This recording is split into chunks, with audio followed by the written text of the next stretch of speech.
mengatasi ini? Iya, jadi begini. Jadi kemacetan lalu lintas atau mungkin agak terhambat menyeberangnya karena intensitas penumpang juga sudah banyak kendaraan, sementara fasilitas yang ada belum memenuhi syarat semua.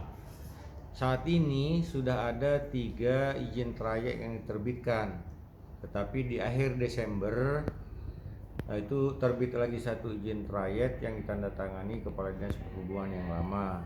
Nah, kami karena baru bergabung, jadi sudah ada 4 izin trayek. Dengan catatan izin trayek yang baru itu harus mau membantu membenahi fasilitas pelabuhan yang ada, baik di sisi Talangonya maupun di sisi Kaliangetnya, dan itu sedang dilakukan. Harapan kami untuk memperlancar itu, jadi dengan diterbitkannya 4 izin trayek itu aja yang melayani sementara untuk jalur sisi Talango dan sisi Kalianget, supaya kelancaran yang selama ini katanya macet, intensitas penumpangnya tinggi, itu bisa terurai gitu loh. Belum lagi kemacetan yang ditimbulkan oleh pendatang yang mau menuju Asta Yusuf. Oleh sebab itu kami dari pemerintah daerah telah membangun di sisi Kaliangetnya itu jembatan untuk penyeberangan di belakangnya terminal. Dan tahun ini insya Allah kita akan membangun di sisi Talangonya dengan anggaran kurang lebih 1,4 miliar. Dengan 1,4 miliar dengan harapan nanti khusus pengunjung yang menuju Asta Yusuf yang dari luar kota itu akan kita stop di terminal, masuknya di terminal, sehingga penyeberangannya di situ.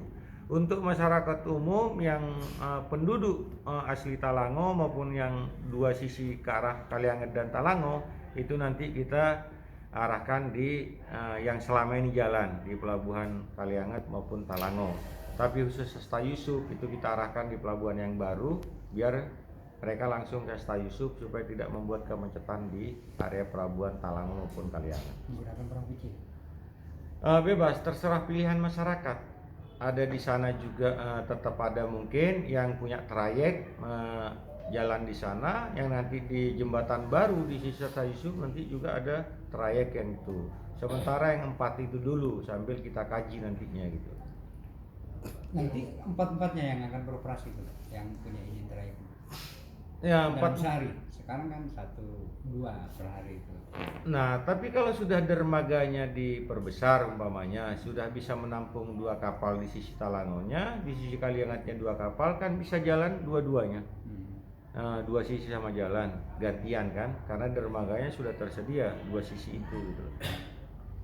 Pak, itu satu trayek yang baru dibebankan untuk memperbaiki fasilitas.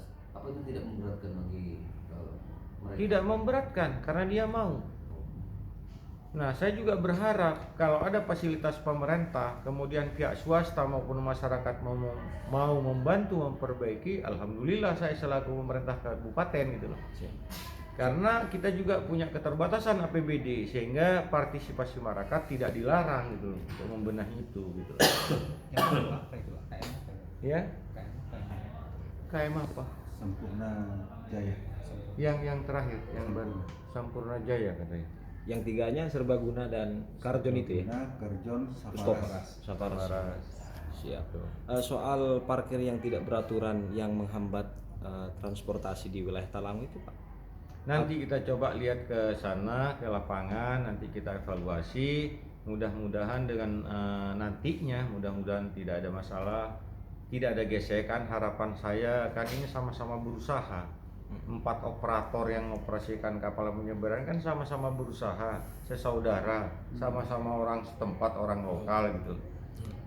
Dan berkepanjangan usaha itu, sehingga harapan kami untuk ya saling memahami lah.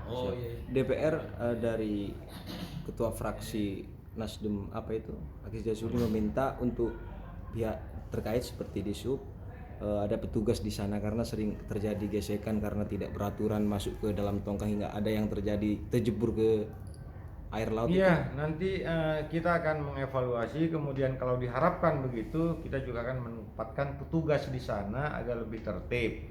Nanti hari pasaran penuh, kemudian kendaraan yang mau lewat juga terhambat oleh padatnya pengunjung pasar nanti kita aturlah gitu loh. Nanti kita tempatkan petugas di sana. Siap.